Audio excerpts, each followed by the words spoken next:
How to use hard times to improve yourself and level up. Stoicism philosophy. Marcus Aurelius.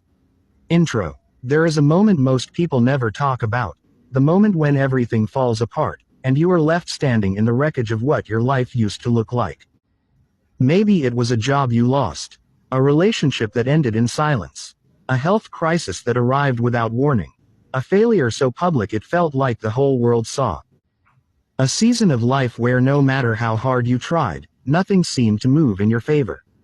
That moment, the one most people spend their entire lives trying to avoid, is the moment the Stoics called the great teacher. Not because suffering is romantic, not because pain should be celebrated, but because they had observed something that history confirms again and again. The people who become extraordinary are almost always the people who went through something that should have broken them, and chose differently. Marcus Aurelius was the most powerful man in the known world, and his personal life was saturated with grief, betrayal, physical illness, and relentless war. Yet he did not write about how to escape difficulty. He wrote about how to use it. Epictetus was born into slavery, endured physical abuse, and was stripped of nearly every material freedom a human being can possess, and he became one of the most liberated minds in all of human history. Seneca lost his wealth, his position, and eventually his life under a tyrant's command, and he used every moment of that darkness to write some of the most illuminating wisdom ever recorded. This is not a script about surviving hard times. It is a guide to using them, deliberately, intentionally, and completely, to become a version of yourself that could not have existed without the fire. The Stoic Foundation. Why hard times are not your enemy. Before we move into how to use difficulty as a tool for transformation, we need to dismantle the foundational lie that most of modern culture tells about hard times, that they are anomalies. That they are interruptions to your real life. That something has gone wrong when things become difficult, and your only job is to return to comfort as quickly as possible. The Stoics rejected this completely. Difficulty was not a deviation from life, it was the very texture of life. Marcus Aurelius wrote in his Meditations, "The impediment to action advances action. What stands in the way becomes the way." Read that again slowly. He is not saying that obstacles are merely tolerable. He is saying they are directional. They are pointing you somewhere. The thing that is blocking you is itself showing you the path. This single philosophical reorientation changes everything. When you stop treating hard times as enemies to be eliminated and start treating them as information to be decoded, your entire relationship with difficulty shifts. Instead of asking, "Why is this happening to me?" you start asking, "What is this preparing me for? What is this revealing about me? What would I need to become in order to move through this?"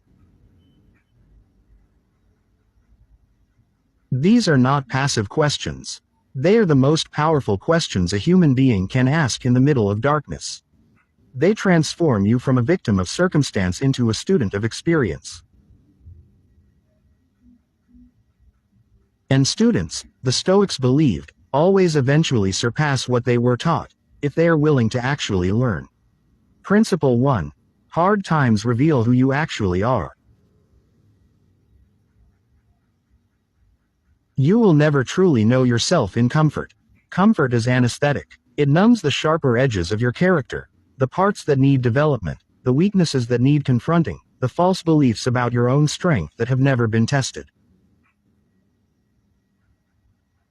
It is only when life applies pressure that the real structure beneath the surface becomes visible.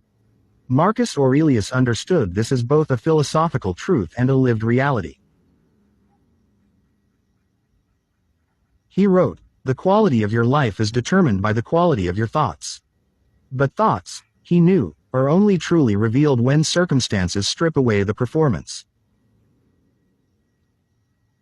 When you are stressed, afraid, backed into a corner, or watching something you built collapse, the thoughts that arise in that moment are the real ones.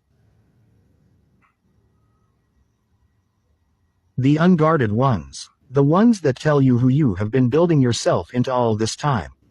Think of it like metallurgy. You cannot determine the quality of a metal just by looking at it. You have to heat it, apply force. Expose it to conditions it was never designed to find comfortable. Only then does its true character appear. whether it holds its shape or loses it, whether it strengthens or shatters. Hard times are your heat, and the person who emerges on the other side of them knows something about themselves that cannot be learned any other way, not from books, not from seminars, not from mentors. They know their own composition. They have been tested, and that knowledge, the deep, unshakable self-knowledge that comes from having been through something real, is one of the most valuable things a human being can possess. Principle 2. Suffering without meaning will destroy you. Suffering with purpose will build you. There is a difference between enduring hard times and using them. Many people endure. They survive. They white-knuckle their way through difficulty and emerge on the other side depleted, bitter, and relieved simply to be through it. They carry the weight of what happened without extracting anything of value from it, and so the suffering costs them everything and gives them nothing in return.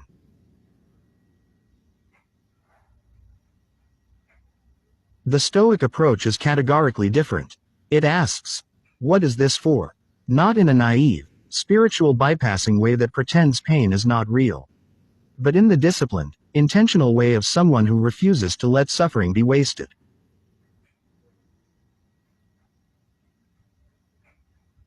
Epictetus taught, "Seek not the good in external things, seek it in yourself." When you place the meaning of your hardship inside the experience rather than outside of it, when you say, "This is forming me, not destroying me," you change the entire energetic relationship you have with what you are going through. Viktor Frankl, writing centuries after the Stoics but arriving at the same truth, observed in the concentration camps of World War II that the people who survived were not always the physically strongest. They were the ones who found meaning in their suffering, the ones who had a reason that transcended the pain. The Stoics would have recognized this immediately, because they had been saying it for 500 years. Hard times are not wasted on the person who is paying attention. Every loss teaches something. Every failure contains a correction. Every season of difficulty carries within it the exact medicine you need, if you are willing to take it. Principle 3. Pain is a teacher, not a punishment. One of the most damaging stories a person can tell themselves during hard times is this: "I am being punished." Whether the belief comes from a religious framework, a psychological wound, or simply the exhaustion of accumulated difficulty, the punishment narrative is quietly devastating. It places you in a passive, helpless relationship with your suffering. It says, "Something is being done to you. You are the recipient. You have no agency here." The Stoics demolished this narrative completely. Marcus Aurelius wrote, "Accept the things to which fate binds you, and love the people with whom fate brings you together, and do so with all your heart." This is not submission, it is engagement. It is the deliberate choice to participate fully in your life, even the parts of it that hurt. Pain as teacher means the question shifts from "why me?" to "what now?" It means that instead of looking for someone or something to blame for your difficulty, you look at what the difficulty is teaching you about your patterns, your choices, your character, and your potential. This is not self-blame. It is self-accountability, a vastly different and infinitely more empowering posture. When you pull away from the punishment narrative and step into the student posture, something remarkable happens. The same set of circumstances that once felt like a sentence begins to feel like a curriculum. The same pain that once made you feel abandoned begins to feel like instruction. And when pain becomes instruction, you stop trying to escape the lesson and start trying to pass it. Principle 4. Constraints produce creativity and strength. There is a counterintuitive truth that artists, athletes, engineers, and philosophers have all discovered independently across every era of human history. Constraints do not limit greatness, they produce it. When resources are abundant, effort tends to soften. When options are many, focus tends to scatter. But when you are forced, by circumstance, by difficulty, by the hard walls of limitation, your mind and your character do something extraordinary. They innovate. Seneca wrote from exile, banished to a rocky island by an emperor who feared him. And it was in that exile, stripped of his social position and his comfort, that he wrote some of the most enduring prose in the Latin language. The constraint did not silence him. It sharpened him. Think of the person who, having lost their job, is finally forced to pursue the work they actually care about. Think of the athlete who, recovering from injury, develops the mental resilience and technical refinement that makes them better than they were before the setback. Think of every period in your own life when necessity, not comfort, was the actual engine of your growth. Marcus Aurelius governed an empire while battling chronic illness, managing endless military campaigns, and grieving the deaths of multiple children. He did not have the luxury of waiting for ideal conditions. He learned to use what he had, including the constraints, to produce something worth living for. Your hard times are your constraints. And constraints, in the hands of a person who refuses to be broken, are the raw material of excellence. Principle 5. Isolation and stillness during hard times build inner depth.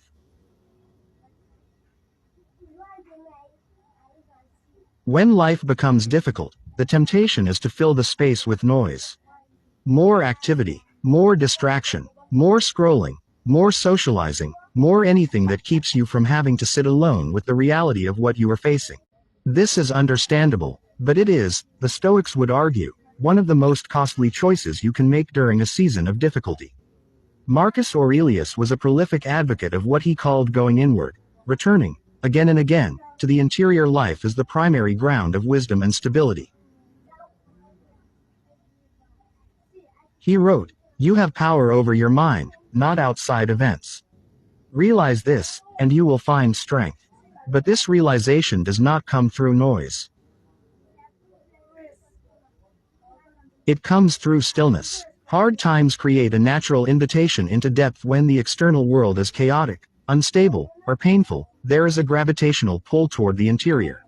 Most people resist it, and in resisting it, they miss one of the greatest opportunities a difficult season offers. Because it is in the stillness of hard times, when you are not performing for anyone, when the distractions fall away, that you encounter the most honest version of yourself. Your real values, your actual fears, your dormant capacities, your genuine questions. This is why so many of history's greatest thinkers, writers, and leaders produced their most significant work during periods of isolation, exile, or personal crisis. The difficulty created the conditions for depth, and depth, true, earned interior depth, is something that cannot be fabricated, purchased, or performed. It can only be grown. And it grows best in hard seasons. Loudspeaker, if this is speaking to something real inside you right now, subscribe to Quotes Library immediately. Hit the subscribe button and turn on notifications, because every video on this channel is built to help you become stronger, wiser, and more intentional about how you live.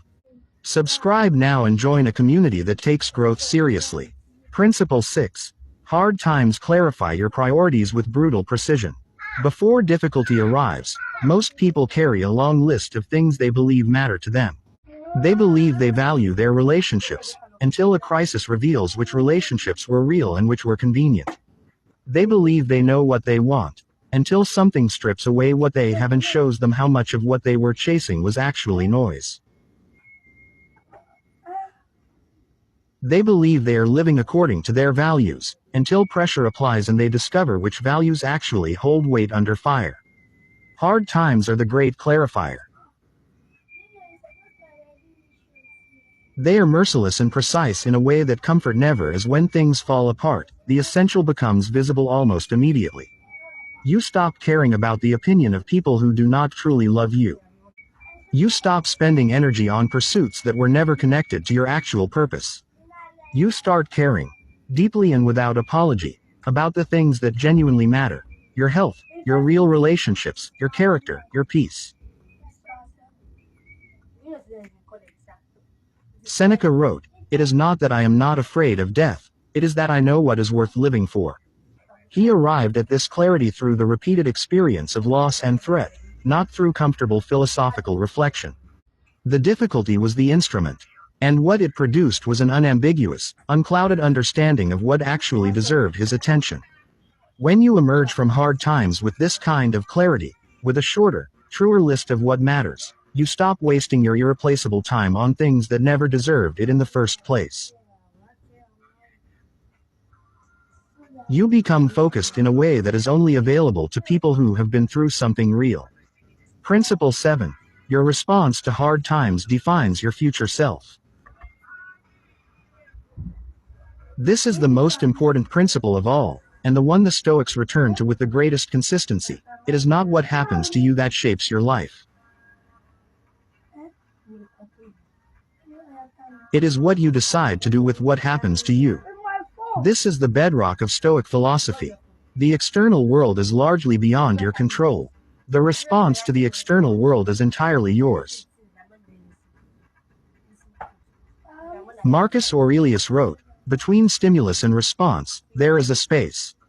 In that space is our power to choose our response. In our response lies our growth and our freedom."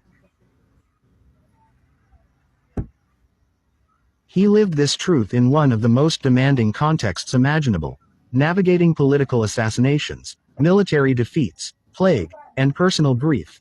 And he chose, again and again, to respond with purpose rather than collapse.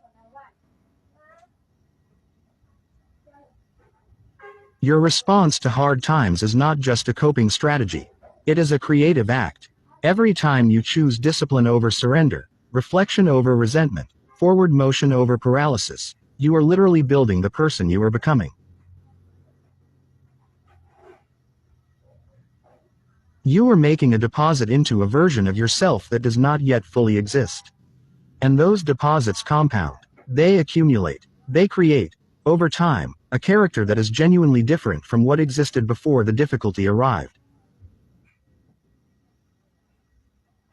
This means that your hard time, right now, whatever it is not just something to get through. It is something to use. Every decision you make inside it is a brick. You are either building with those bricks or letting them pile up uselessly around you. The Stoic chooses to build. Principle 8. Gratitude during difficulty is the most powerful form of resistance. This may be the most counterintuitive practice in the entire Stoic tradition, and also one of the most empirically supported by modern psychology. The practice of finding gratitude not in spite of difficulty but because of it. Not gratitude as performance. Not gratitude as toxic positivity that refuses to acknowledge pain. But gratitude is a deliberate act of orientation, a choice to look at what remains rather than only at what is lost. Marcus Aurelius practiced what scholars now call negative visualization, a Stoic exercise in which you deliberately imagine the loss of what you value most, not to produce anxiety, but to cultivate genuine appreciation for what is still present. He wrote, "Confine yourself to the present." This was not an instruction to ignore the past or the future. It was a command to actually inhabit your life rather than living perpetually in the ghost of what it used to be or the anxiety of what it might become. During hard times, this practice is profoundly stabilizing. When circumstances strip away what you had assumed was permanent, you are forced to see, with unusual clarity, what remains. Your health, if you still have it; your mind, if you are still using it; the people who stayed when others left. The capacities you discovered you had precisely because the difficulty demanded them.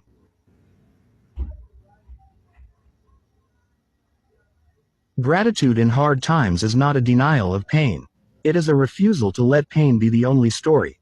And when you hold both truths simultaneously, this is hard and I am still rich in ways that matter, you access a form of resilience that is almost impossible to break.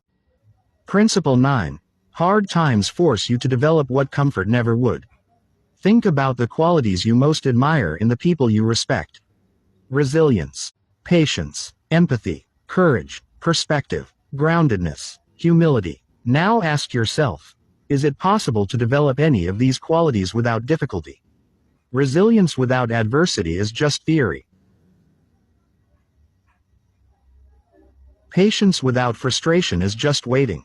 Courage without fear is not courage at all, it is simply the absence of danger. Every quality worth having is forged in conditions that were never comfortable. This is not a poetic metaphor. It is a literal description of how human character develops. The neuroscience confirms what the Stoics observed empirically. The brain does not rewire itself in ease. It rewires itself in challenge. It builds new pathways when old ones fail. It grows when it is asked to solve problems it has never encountered before. Epictetus put it plainly, no great thing is created suddenly. And no great person either. The person who handles crisis with clarity developed that capacity through previous crises that they chose to learn from rather than simply survive. The person who comforts others in grief with genuine depth did so because they once sat in their own grief and refused to let it be meaningless. Your hard time is currently building something in you that ease never could. You may not be able to see the shape of it yet. You may not be able to name what is being constructed. But if you are staying present, paying attention, and choosing growth over bitterness, something real is being built. And it will serve you, and possibly others, for the rest of your life. Principle 10. The Stoic practice of daily hardness, preparing before the storm arrives.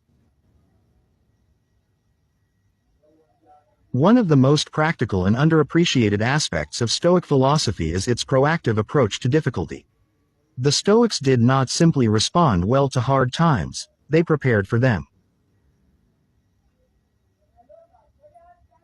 Not with anxiety, but with deliberate, voluntary exposure to discomfort in small, intentional doses.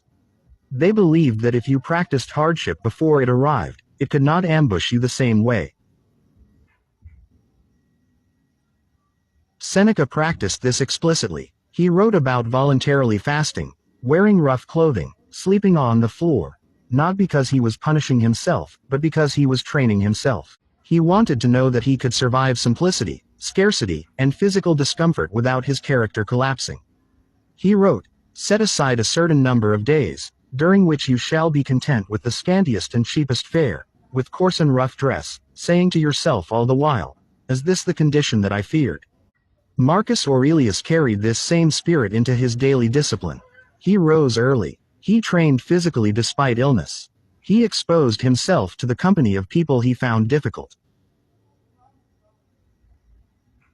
He did not curate his life for comfort, he curated it for readiness. The practical application for your life today is straightforward. Do the hard thing before you have to. Fast occasionally. Exercise when you do not feel like it. Have the difficult conversation before it becomes a crisis. Sit with discomfort instead of immediately resolving it. Each of these small acts is a deposit into the account of your resilience, and when the real storm arrives, as it always does, you will find that account surprisingly, powerfully full. Principle 11. Community and mentorship during hard times multiply your growth. The Stoics were deeply communal philosophers. Despite the emphasis on inner discipline and personal responsibility, they never advocated for isolation as a permanent state. They understood that human beings grow through contact, through honest friendship, mentorship, and the friction of real relationship. Seneca's most enduring wisdom came to us through letters he wrote to a young man named Lucilius, letters written in the spirit of genuine mentorship across a real relationship. Marcus Aurelius opened his meditations with an entire chapter devoted entirely to gratitude, listing, with remarkable specificity, what he had learned from each of the mentors and teachers in his life. He knew that who he had become was inseparable from who had shaped him. He did not pretend he was self-made. He was honest about the debt his character owed to those who had invested in it. During hard times, the temptation is often to withdraw, to hide the difficulty, to perform strength, to avoid burdening others with your struggle. This instinct is understandable, but it is costly. Because the people who have navigated what you are navigating carry something you need, the specific knowledge that it is survivable, and the practical wisdom of how they moved through it. Seek out mentors during your difficult seasons. Read deeply. Find the people, living or historical, who have been where you were and emerged from it with their integrity intact. Their stories are not just inspiration. They are instruction, and community, when it is real, functions as a mirror that reflects back the strength in you that you cannot yet see in yourself. Principle 12. Who you become is more important than what you go through. We have now walked through 12 principles for using hard times as fuel for your evolution. And beneath all of them runs a single thread, the most important truth the Stoics ever offered about suffering and growth. It is this: the outcome of your difficulty is not determined by the difficulty itself. It is determined by the person you decide to become in response to it. Marcus Aurelius faced things during his reign that would have destroyed a lesser character. Betrayal by those closest to him. The plague of Antonin, which killed millions under his watch. Military campaigns he never wanted. The deaths of his children. A body that gave him consistent, chronic pain. And yet, and this is the miracle, he did not become hard. He did not become cold. He did not become the kind of man who had been to hell and returned empty. He became wiser, more compassionate, more genuinely humble, more deeply committed to the people around him and to the duties he had accepted. His suffering did not diminish him. It enlarged him, not despite the difficulty, because of how he chose to meet it. This is the invitation in every hard season of your life. Not to emerge unchanged. Not to simply return to who you were before the difficulty arrived. But to come out the other side of it as someone your past self would not yet recognize, someone forged, clarified, deepened, and more fully alive than ease could ever have made you. The fire is real, the pain is real, but so is the gold. The daily practice, a Stoic blueprint for using hard times right now. Philosophy without practice is simply entertainment. The Stoics knew this. They were ruthlessly practical, so here is a daily framework, drawn from their teachings, for actively using whatever hard time you are currently in to level up your life and your character. Morning. Set your intention. Before the day begins, spend 5 minutes in silence. Ask yourself, what is this season of difficulty asking me to develop? Write down one quality you want to strengthen today. Courage, patience, discipline, focus. Name it, intend it, carry it into the day. Throughout the day, notice the reflex. When difficulty arises, and it will, notice your first reflex. Is it blame, avoidance, resentment, self-pity? Simply notice it without judgment. Then ask, what would the version of me I am becoming do here? Make the harder choice. Do it imperfectly if necessary. Do it anyway. Evening. Reflect without judgment. The Stoics practiced evening reflection consistently. Seneca wrote, I examine my entire day and go back over what I've done and said. This is not self-punishment. It is honest assessment. Where did you meet the difficulty with your best self? Where did you fall short? What did you learn? Write it down. These reflections, accumulated over months, become a map of your growth. Weekly. Track the growth. Once a week, Look back at the person you were 7 days ago. Have you responded to difficulty differently? Have you caught a reflex before it became a reaction? Have you chosen forward motion even once when everything in you wanted to retreat? These small wins are the architecture of transformation. Acknowledge them. They are real. Closing. The version of you that hard times are building. You are not who you were before this difficulty began. You may not yet be who you are becoming. But you are somewhere in the middle of one of the most important processes a human being can go through, the process of being remade by fire into something that could not have existed without it. The Stoics did not promise you a life without pain. They promised something far more valuable. A way of meeting pain that preserves your dignity, accelerates your growth, and ultimately produces a version of you that is capable of living with genuine depth and freedom. They promised that the hard times, engaged with deliberately and courageously, would not break you. They would complete you. Marcus Aurelius wrote from the front lines of his own suffering, on whatever evening he found to be still, in a journal he never intended anyone to read. Do not indulge in dreams of what you have not, but count the blessings actually present and think how eagerly they would be sought if they were not yours. A man with every reason to despair, choosing, again, to see clearly. To be grateful, to continue. That is the invitation. That is the practice. That is the level up. Not the level up of possessions or titles or external achievement. The level up of a human being who has been through something real and emerged from it more honest, more grounded, more genuinely alive than they were before. That version of you is not theoretical. It is not distant. It is being constructed. Right now, in the middle of whatever you are facing, one intentional choice at a time. Go build it loudspeaker if this video gave you something real today. If it landed somewhere that matters, then subscribe to Quotes Library right now. This channel exists for people who are committed to growing through life rather than simply enduring it. Every video is crafted with depth, with intention, and with you in mind. Hit subscribe, hit the bell, and share this video with someone who needs to hear it today. Let's build something powerful together. One subscriber, one mind, one level up at a time.